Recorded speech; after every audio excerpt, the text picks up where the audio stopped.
اللہ تعالیٰ نے میاں بیوی کو ایک دوسرے کی خوشی اور سکون کے لیے بنایا ہے اور انہیں ایک دوسرے کا لباس بنایا ہے۔ جس طرح انسان لباس میں محفوظ رہتا ہے، بالکل اسی طرح اچھے، نیک اور دیندار جوڑے ازدواجی رشتے میں بالکل محفوظ رہتے ہیں اور انہیں دین و دنیا کی تمام خوشیاں نصیب ہوتی ہیں۔ اب اس رشتے کو ہونا تو ایسے چاہیے تھا کہ اس میں چاہے کتنی ہی دھوپ اور چھاؤں کیوں نہ آئے مگر پھر بھی یہ مرجھا نہ پائے۔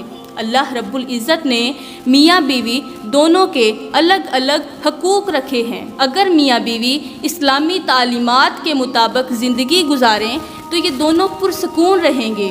دنیا جہان کی تمام تر خوشیاں ان کے قدموں میں ہوں گی، لیکن اگر شوہر چاہے کہ میری بیوی میری غلام بن جائے، میری نوکرانی بن کر رہے، میرے ہر حکم پر جی کہے، تو ایسا ہرگز نہیں ہو سکتا، بلکہ ایسا کرنے والا بے عقل شوہر کبھی بھی بیوی کی محبت نہیں پا سکتا۔ اور اگر بیوی یہ چاہے کہ میرا شوہر مجھ سے محبت کرے، میری ہر بات پر جی کہے، میرا غلام بن جائے، میرا نوکر بن جائے، میری خدمت کرے، تو ایسا کرنے والی بیوی اپنے شوہر کی محبت کبھی نہیں پا سکتی، اور ایسی عادات رکھنے والی عورت بہت جلد شوہر کے دل سے نکل جاتی ہے اور شوہر اس سے متنفر ہو جاتا ہے، جس کی وجہ سے وہ ہر وقت اس پر ناراض رہتا ہے۔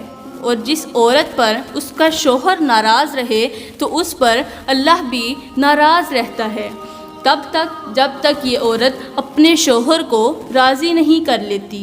میری پیاری اسلامی بہنوں، اپنے شوہر کو کبھی بھی یہ 5 جملے نہ بولنا۔ اگر یہ 5 جملے اپنے شوہر کو بولو گی تو مرنے کے بعد ان 5 عذابوں کی مستحق بن جاؤ گی۔ تمہاری دنیا اور آخرت اجڑ جائے گی، دنیا برباد ہو جائے گی، تم دنیا میں بھی تباہ ہو جاؤ گی، آخرت میں بھی تباہ ہو جاؤ گی۔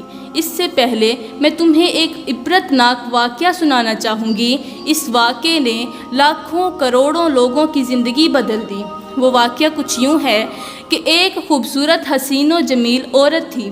اللہ تعالیٰ نے اسے بڑے ہی حسن و جمال سے نواز رکھا تھا، بڑی ہی خوبصورت تھی، پیاری تھی، اور جو بھی دیکھتا اس کے چہرے کو، جو بھی کوئی دیکھتا اس کا دیوانہ ہو بیٹھتا اور بار بار دیکھنے کی تمنا رکھتا۔ وہ بہت ہی خوبصورت تھی، چہرہ اس کا بہت ہی زیادہ حسین تھا۔ جس قدر وہ زیادہ خوبصورت تھی اس سے کہیں زیادہ وہ عبادت گزار تھی، نیکوکار تھی، اللہ تعالیٰ کی ولیہ تھی۔ اب اس کی نیکوکاری اور خوبصورتی کے چرچے پورے علاقے میں ہونے لگے۔ علاقے کے لوگوں کو جب پتہ چلا کہ یہ عورت بڑی ہی خوبصورت ہے تو وہ اس کے دیدار کے لیے اس کے گھر آنے لگے۔ اسی علاقے میں ایک امیر شخص رہتا تھا۔ اللہ تعالیٰ نے اسے بہت زیادہ مال و دولت سے نواز رکھا تھا۔ وہ بہت امیر تھا، دنیا جہان کی تمام تر دولت اسی کے پاس تھی۔ جس قدر وہ زیادہ امیر تھا اس سے کہیں زیادہ وہ نیک دل بھی تھا، ذرا بھی غرور نہیں تھا اس کے اندر، وہ بڑا ہی نیک دل تھا۔ تو ایک دن کہیں جا رہا تھا، جاتے جاتے اس کی نظر اسی خوبصورت عورت کے چہرے پر پڑی۔ جیسے ہی اس نے دیکھا وہ تو اس کا دیوانہ بن گیا، وہ اس پر فرفتہ ہو بیٹھا، اپنا دل دے بیٹھا، وہیں پہ اس کا دل ہار گیا۔ اس نے کہا کچھ کا کچھ کرو، اس عورت کو ضرور حاصل کرنا ہے۔ وہ بڑا ہی امیر تھا اور اس کی خوبصورتی اور نیکوکاری سے تو ویسے ہی واقف تھا۔ اس نے کیا کیا، گھر گیا، جا کے اس نے نکاح کا پیغام بھیج دیا۔ نکاح کا پیغام بھیجا، عورت نے نکاح کا پیغام قبول کر لیا، دونوں کی شادی ہوگی، بڑی ہی دھوم دھام سے شادی ہوئی۔ جب شادی ہوئی تو زندگی ہنسی خوشی بسر ہونے لگی، زندگی کے خوبصورت لمحات گزر رہے تھے کہ اللہ کا کرنا ایسا ہوا اس عورت کو کینسر جیسی مہلک بیماری لگ گئی، عورت بیمار رہنے لگی۔ چونکہ اس کا شوہر کافی امیر تھا تو اس نے اس کا کافی علاج معالجہ کروایا، اس نے بڑے بڑے حکیموں طبیبوں کو بلایا، ڈاکٹروں کو بلایا اور اس کا علاج کروانے لگا، بہت علاج کروایا۔ جو بھی کوئی کہتا کہ یہ حکیم اچھا ہے وہ اسی کے پاس چلا جاتا، اس کا علاج کروایا مگر بیماری نہ گئی۔ اب اس نے دم کروایا، بہت کچھ کروایا، اللہ والوں کو بلایا، اس سے دعائیں کروائیں مگر بے سود رہا۔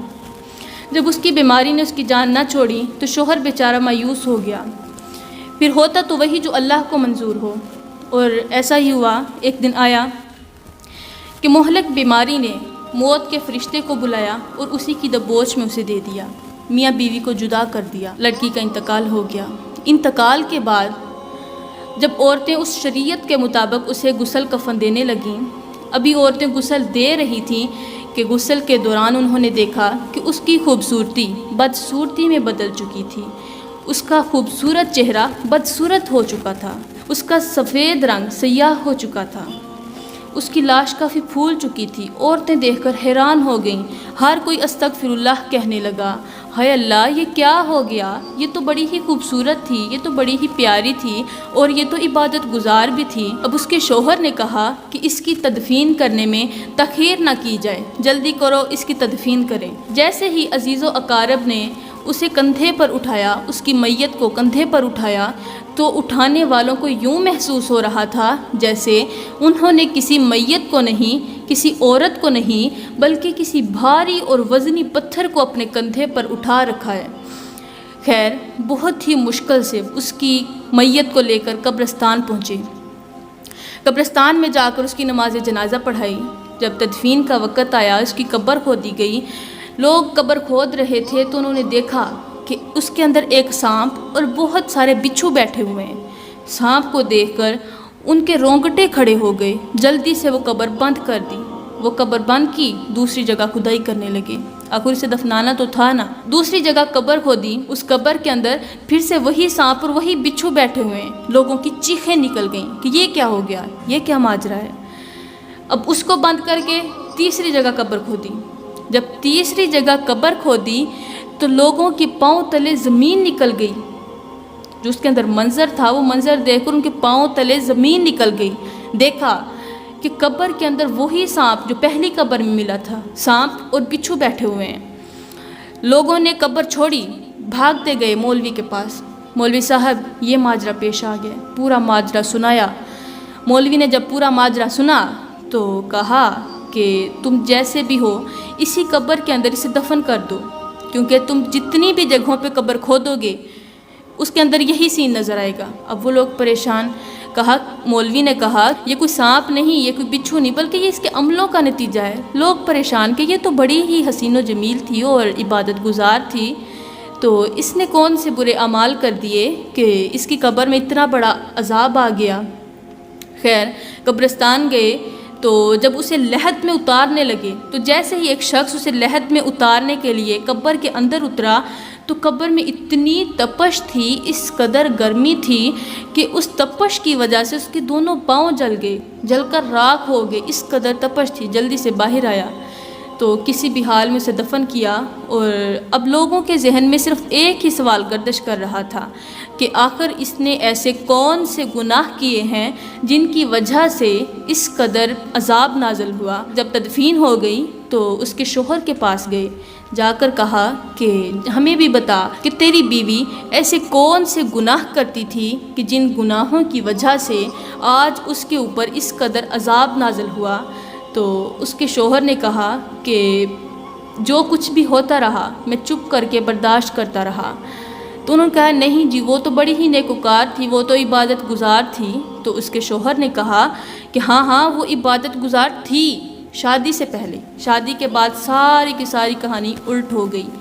کہا وہ کیسے؟ اس نے کہا جو کچھ بھی ہوا میں نے برداشت کیا ہے، میں نے اس پر صبر کیا، تو میں کسی کو بتانا تو نہیں چاہتا تھا کیونکہ وہ میری بیوی تھی، میں اس کا راز فاش تو نہیں کرنا چاہتا تھا، مگر اب سب نے جب دیکھ ہی لیا ہے، جب اللہ تعالیٰ نے سب کو دکھا ہی دیا ہے تو پھر میں تمہیں بتا ہی دیتا ہوں کہ کیا ماجرا تھا، وہ کون سے گناہ کرتی تھی۔ خدا را یہ گناہ جو میں آپ کو بتاؤں تو یہ اپنی عورتوں کو ضرور بتانا اور انہیں روکنا ان کاموں سے تاکہ وہ اس عذاب سے بچ سکیں۔ اگر وہ ایسے گناہ کریں گی تو پھر وہ بھی اسی عذاب کی مستحق بن جائیں گی۔ تو اب اس کے شوہر نے بتایا کہ وہ 5 ایسے جملے بولا کرتی تھی، ہر وقت ایسے جملے بولا کرتی تھی کہ جو میرے دل پر لگتے، مجھے پریشان کرتے، مجھے تکلیف دیتے۔ تو انہوں نے کہا جلدی بتا کہ وہ جملے کون سے ہیں۔ اب اس شخص نے کہا کہ وہ جملے کچھ یوں تھے کہ اس کا پہلا جملہ جو تھا وہ یہ تھا کہ وہ جو میری بیوی تھی وہ خوبصورت تھی، حسین و جمیل تھی، وہ ہر وقت خوبصورت ہونے کے ساتھ ساتھ ہر وقت میرے سامنے اپنی خوبصورتی پر، اپنے حسن پر، اپنے پیارے ہونے پر ناز کرتی تھی، غرور کرتی تھی، کہتی تھی دیکھ میں کتنی پیاری ہوں، کتنی خوبصورت ہوں میں، لوگ بھی میرے دیوانے ہیں، جو دیکھتا ہے میری تعریف کرتا ہے، تعریف کیے بغیر نہیں رہتا، اور تو جانوروں کی شکل جیسا ہے، تیری شکل ایسی جیسے جانوروں کی شکل ہو۔ تو اس کا یہ جملہ مجھے بہت ہی تکلیف دیتا تھا، حالانکہ میں اس کی ہر خواہش پوری کرتا تھا، وہ جو کہتی اس کے کہنے سے پہلے پوری کر دیتا۔ تو جب مجھے کہتی نا کہ تو دیکھ اپنی شکل دیکھ، تو جانوروں سے بھی بدتر ہے، تو یہ اس کا جملہ جو تھا نا یہ مجھے بہت تکلیف دیتا تھا۔ اور اس کا دوسرا جملہ جو تھا وہ یہ تھا، میں جب بھی اسے کسی کام کے لیے بولتا کہ جاؤ میرا یہ کام کر دو، شوہر ہوں بیوی سے ہی کہوں گا نا، تو جب بھی اسے کہتا کہ یہ کام کر دو تو آگے سے کہتی میں تیرے باپ کی ملازم تھوڑی ہوں، میں کیوں کروں، میں کون ہوں، میں تیری ملازم ہوں، تو نے کام کروانے کے لیے مجھ سے شادی کی تھی، میں تیرا کام کیوں کروں۔ تو جب وہ یہ جواب دیتی تو میرا دل چکنا چور ہو جاتا، میرا دل ٹوٹ جاتا تھا، مجھے بہت تکلیف ہوتی۔ اب اس کا تیسرا جملہ یہ تھا کہ وہ میرے والدین کو گالیاں دیتی تھی، مجھے کہتی تھی لعنت ہو تیرے باپ پر، لعنت ہو تیری ماں پر، تیرے بہن بھائیوں پر، تیری ماں پر لعنت ہو جس نے تجھ جیسے بیٹے کو جنم دیا، تیری ماں پر لعنت ہو جس نے تجھ جیسے بیٹے کو جنم دیا، تجھے جنم دینے سے تو اچھا تھا وہ مر ہی جاتی۔ وہ میرے والدین کو گالیاں دیتی تھی، اور جو شخص کسی کو گالیاں دیتا ہے اللہ تعالیٰ اس کی قبر میں ایک سانپ مسلط کرتا ہے، جو سانپ اسے ایک ڈانگ مارتا ہے اور وہ 70 گز زمین میں نیچے دھنس جاتا ہے، تو اس کی قبر میں بھی یہی عذاب دیکھنے کو ملا تھا۔ پھر اس نے کہا اس کا چوتھا جملہ یہ تھا کہ میں جب بھی اپنی بیوی سے اظہار محبت کرتا، جب بھی اسے کہتا میں تجھ سے بڑا ہی پیار کرتا ہوں، میں تجھ سے محبت کرتا ہوں، تو آگے سے کہتی ہاں میری ہی قسمت پھوٹی تھی کہ میں نے تجھ سے شادی کر لی، تجھے کون دیتا تھا۔ وہ میری اس قدر محبت کے بدلے مجھ سے اتنی نفرت کرتی تھی کہ میرا دل ٹوٹ جاتا تھا، اس کے ان جملوں کی وجہ سے میرا دل ٹوٹ جاتا تھا۔ خدا را کبھی کسی کا دل مت دکھانا، کسی کا دل مت توڑنا۔ اس کا 5واں جملہ یہ تھا کہ میں اس سے جب پوچھتا کہ تو مجھ سے محبت کرتی ہے، کہ تیرے دل میں بھی میرے لیے محبت ہے، تو آگے سے جواب دیتی کہ تجھ سے محبت کرنے سے تو بہتر یہی ہے کہ بندہ کسی جانور سے پیار کر لے، کسی کتے سے پیار کر لے۔ بس اس کے یہی جملے جو تھے نا، یہ 5 جملے ہر وقت مجھے اذیت میں مبتلا کرتے تھے۔ اور جب وہ کہتی تھی نا کہ تو بڑا ہی بدصورت ہے، وہ دن میں ایک بار نہیں کئی بار یہ جملے بولتی تھی، اور میرا دل اتنی بار ہی دکھتا تھا۔ جب بھی کوئی جملہ بولتی میرا دل دکھتا، اذیت دیتا، مجھے پریشانی دیتا، مجھے تکلیف دیتا، میرا دل ٹوٹ کر چکنا چور ہو جاتا۔ کیا محبت کرنے والوں کے ساتھ بھی ایسا کیا جاتا ہے؟ ہرگز نہیں۔ تو مجھے لگتا ہے کہ اس کے ان 5 جملوں کی وجہ سے آج اس کی قبر میں دردناک عذاب ہے۔ تو خدارا میری اسلامی بہنوں، ان 5 جملوں سے سخت نفرت کرنا، یہ کبھی بھی اپنے شوہر کے سامنے نہ بولنا۔ میں دعا کرتی ہوں کہ اللہ تعالی ہمیں ان 5 جملوں سے سخت نفرت کرنے کی توفیق عطا فرمائے۔ اللہ تعالی ہمیں گناہوں سے توبہ کرنے کی توفیق عطا فرمائے، ہمیں اپنے شوہر کی فرما بردار بنائے۔ آمین ثم آمین، وما علینا الا